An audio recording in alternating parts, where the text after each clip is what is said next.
Search करें अवामी news. मुल्क भर की ताज़ा तरीन खबरों से बाखबर रहने के लिए सब्सक्राइब करें हमारे चैनल को और बेल आइकन ज़रूर दबाएं।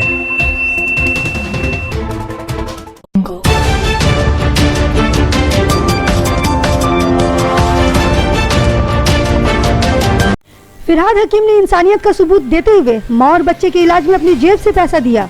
कोलकाता 22 अक्टूबर, एक महीना पहले कोलकाता कारपोरेशन के टॉक टू मेयर के मुहिम के दौरान ये खातून ने मेयर फिरहाद हकीम को ये बताया कि इसके पड़ोस के नौज़ायदा बच्चा और मां दोनों सख्त बीमार हैं और वो दुर्गा पूजा के कई अस्पताल में अपने नौज़ायदा बीमार बच्चे को लेकर दौड़ रही हैं।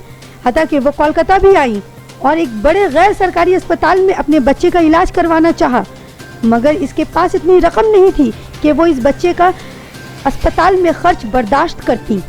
लेकिन मेयर फरहाद हकीम ने माजरत चाहते हुए ये कहा कि ये आसानियाँ सिर्फ कोलकाता के रहने वाले लोगों के लिए है।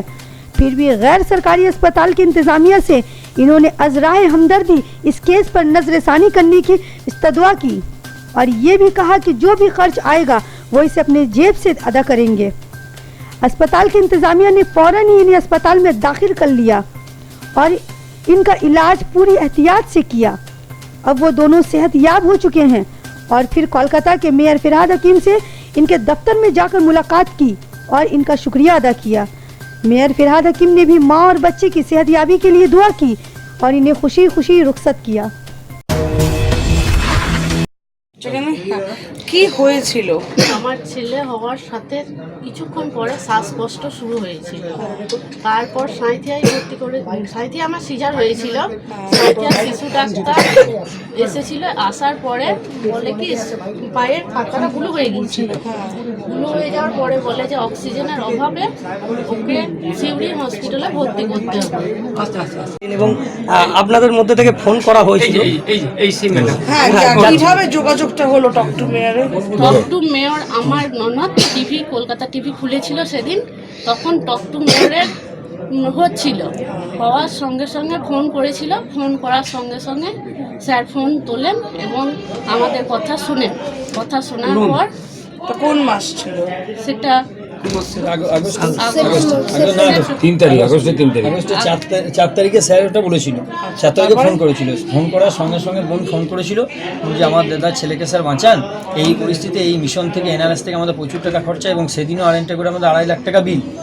তা ঠিক আছে, কোথায় আছে? স্যার জিজ্ঞেস হলো কোথায় আছে, বললে স্যার আরেকটা করে আছে। বললে ওখানে কে আছে?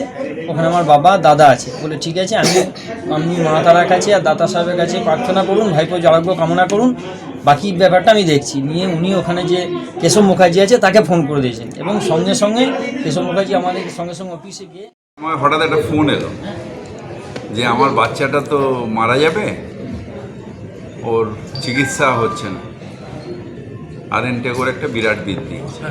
তাই বললাম আপনি ভর্তি করুন। আমি সত্ত্বেও আরএনটেকরকে বললাম যে বিলটা হয় আমার কাছে পাঠিয়ে দিন, কিন্তু বাচ্চাটা যেতে না।